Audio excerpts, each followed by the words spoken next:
সকলোকে আদৰণি জনাইছোঁ। আমি ইতিমধ্যে দীঘলী পুখুৰীৰ এটা নিৰ্মাণ কাৰ্য আৰম্ভ কৰিছোঁ, যিটো দেখিছে চাগে বাউণ্ডেৰী যিখন ৱাল, সেইটো কাম আমি কৰি আছোঁ পৰ্যটন উন্নয়ন নিগমৰ ফালৰ পৰা। আৰু লগতে দীঘলী পুখুৰীৰ যিটো পানী কোৱালিটি, তাক লৈ আমি কনচাৰ্ণ, আৰু চৰকাৰৰ ফালৰ পৰা এটা আমি ষ্টেপ লৈছোঁ, ইনিচিয়েটিভ লৈছোঁ, যাতে তাৰ যিটো পানী আছে, পানীৰ কোৱালিটিটো আমি ভাল কৰিব পাৰোঁ, ৰিজেনুনেট কৰিব পাৰোঁ। আৰু তাৰ কাৰণে ইতিমধ্যে আমি আয়াৰলেণ্ডৰ এগৰাকী চাইণ্টিষ্ট আছে আমাৰ লগত। তেখেতে এটা টেকন'লজি ডেভেলপ কৰিছিল, যিটো স্মাৰ্ট ওক বুলি কয়, যিটো টেকন'লজি অলৰেডি IIT কানপুৰৰ দ্বাৰা ভেটিং কৰা আছে, আৰু যিটো এনভাইৰনমেণ্ট ফ্ৰেণ্ডলি আৰু ৱাটাৰ কোৱালিটি যিটো এনহেঞ্চমেণ্ট হয়, তাক IIT কানপুৰে ভেটিং কৰিছে। আৰু তেখেতৰ টেকন'লজিটো ইতিমধ্যে ইউৰোপত আৰু আফ্ৰিকাত বহুত দেশত ইয়াক ইতিমধ্যে ডিপ্লয় কৰিছে, আৰু ৱাটাৰ কোৱালিটিটো এনহেঞ্চ কৰাত তেওঁ সফল হৈছে। আৰু ইয়াত আমাৰ ক্ষেত্ৰত যিটো ATDCৰ লগত তেওঁলোকৰ পৰা আমি টেকন'লজিটো আমি লৈছোঁ, আৰু তেওঁলোকে কৰিব বিচাৰিছে। আৰু ইতিমধ্যে ভাৰতবৰ্ষতো আমি যদি চাওঁ, বাৰাণসী যিটো দুৰ্গাকুণ্ড, সেই দুৰ্গাকুণ্ডৰ পানীখিনি তেওঁলোকে ক্লিন কৰিছে ইতিমধ্যে। আৰু তাৰ লগতে চন্দ্ৰভাগা যিখন নদী আছে, তাৰ এটা ছেকশ্যন তাকো ক্লিন কৰিছে। লগতে পিম্পৰি মিউনিচিপেল কৰ্পৰেশ্যনটো তেওঁলোকক ডিপ্লয় কৰিছে, তাৰ যিখিনি কিছুমান ৱাটাৰ যিখিনি ৱেষ্ট থাকে বা তেনেকুৱা ৱাটাৰ ক্লিননেছৰ কাৰণে তেওঁলোকক অলৰেডি ডিপ্লয় কৰিছে। আৰু এই গোটেই পদ্ধতিটোত এটা টেকন'লজি, যিটো ছেব্ৰেট টেকন'লজি বুলি কয়, আৰু এই টেকন'লজিটো হৈছে ষ্টেবিলাইজ এৰবিক বায়' ইঞ্জিনিয়াৰ্ড ৰিয়েকশ্যন এনভাইৰনমেণ্ট টেকন'লজি, যিটো অলৰেডি এটা পেটেণ্টৰ কাৰণে এপ্লাই কৰিছে, পেটেণ্ট পেণ্ডিং টেকন'লজি। আৰু এই টেকন'লজিৰ জৰিয়তে দীঘলী পুখুৰীৰ যিখিনি পানী আছে, সেই পানীখিনি এটা কণ্টেইনাৰ লৈ আৰু দুটা ফিল্টাৰেশ্যন প্ৰচেছত আকৌ ৰিজুভিনেট কৰি তাত আকৌ পানীটো তালৈ দি দিয়া হ'ব। আৰু এই গোটেই প্ৰচেছটো 4 পৰা 6 সপ্তাহ সময় লাগিব। আৰু ইয়াৰ পাছত যিটো কোৱালিটি হ'ব, সেই কোৱালিটিটোত আমি যদি চাওঁ, অক্সিজেন লেভেল যিটো থাকিব 6 ml per লিটাৰ, যিটো 6 মিলিগ্ৰাম পাৰ লিটাৰ বুলি কোৱা হয়, সেইটো একুৱাটিক যিটো ইক'চিষ্টেম থাকে তাৰ কাৰণে বহুত হেল্ডি বুলি মনা হয়। আৰু যিটো পানী কোৱালিটি হ'ব, সেইটো ড্ৰিংকিং ৱাটাৰ, তাৰ পানী মানুহে খাব পৰা কোৱালিটিলৈ আহিব, তাৰ যিটো এনহেঞ্চমেণ্ট হ'ব। লগতে তাৰ যিখিনি গ্ৰীণ লেয়াৰটো দেখিছে, তাত এটা সেউজীয়া প্ৰলেপ পৰা দেখুৱাম পানীটোৰ, সেই প্ৰলেপ যিটো সম্পূৰ্ণভাৱে নাইকিয়া হৈ যাব। আৰু প্লাছ তাৰ তলত যিখিনি ৱেষ্ট থাকিব পাৰে, কিছুমান জৈৱিক কিছুমান আমাৰ গছ গছনি থাকিব পাৰে, যিটো দীঘলী পুখুৰীৰ তলত থাকে, খেলুৱৈ জাতীয় জৈৱ, সেইখিনিকো আমি ৱেষ্ট তাৰ পৰা ডিছপ'জ কৰা হ'ব। সেইখিনিক ড্ৰেইনেজ ছিষ্টেম বা আমাৰ GMCৰ কিছুমান যিবোৰ ছেৱেজ টেকন'লজি ডিছপ'জেল মেকানিজিম আছে, তাৰ জৰিয়তে আমি সেইখিনি তাৰপৰা ডিছপ'জ কৰিম। আৰু গোটেই যিটো প্ৰক্ৰিয়া হ'ব, তাত সম্পূৰ্ণ ছাষ্টেইনেবল আৰু এনভাইৰনমেণ্ট ফ্ৰেণ্ডলি টেকন'লজি, যিটো অলৰেডি IIT কানপুৰে ভেটিং কৰিছে, তাৰ জৰিয়তে হ'ব। আৰু ইয়াৰ কোনো চাউণ্ড নহয়, চাউণ্ডটো যিটো হ'ব, যদি ওচৰে পাছৰে থকা লোক বা তেনেকুৱা ধৰণৰ যিখিনি বৈচিত্ৰতা আছে, জৈৱিক বৈচিত্ৰতা, তাৰ কোনো ধৰণৰ তাত প্ৰভাৱ নপৰে।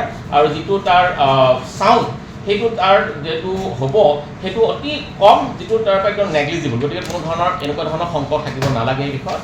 গতিকে এইটো ৱেলস্পেন গ্ৰুপৰ লগত, ৱেলস্পেন এণ্ড এটা গ্ৰুপ বুলি কয়, যিটো আমাৰ এটা টেক্সটাইল আৰু আইৰণ ৰিলেটেড এটা গ্ৰুপ, তেওঁলোকৰ লগত তেওঁলোকে পাৰ্টনাৰ কৰিছে ইণ্ডিয়াত কাম কৰিবৰ কাৰণে। আৰু আমাৰ ইয়াত এইটো প্ৰ'বনো, আমাৰ পৰা কোনো ধৰণৰ আমি ইয়াত মূল্য দিয়া নাই, তেওঁলোকে প্ৰ'বনো এটা CSR এক্টিভিটি, কৰ্পৰেট ছ'চিয়েল ৰেছপনচিবিলিটিৰ আধাৰত আমাৰ এই দীঘলী পুখুৰীত এই কাৰ্যটো তেওঁলোকে কৰিব। আৰু ইয়াৰ সফলতাৰ পাছত পৰ্যায়ক্ৰমে আমি অসমৰ যিবোৰ ঐতিহাসিক এনেকুৱা পুখুৰী আছে, তাৰ পানী কোৱালিটি পৰিষ্কাৰ কৰিবলৈ এনেধৰণৰ পদ্ধতি আমি লৈ থাকিম।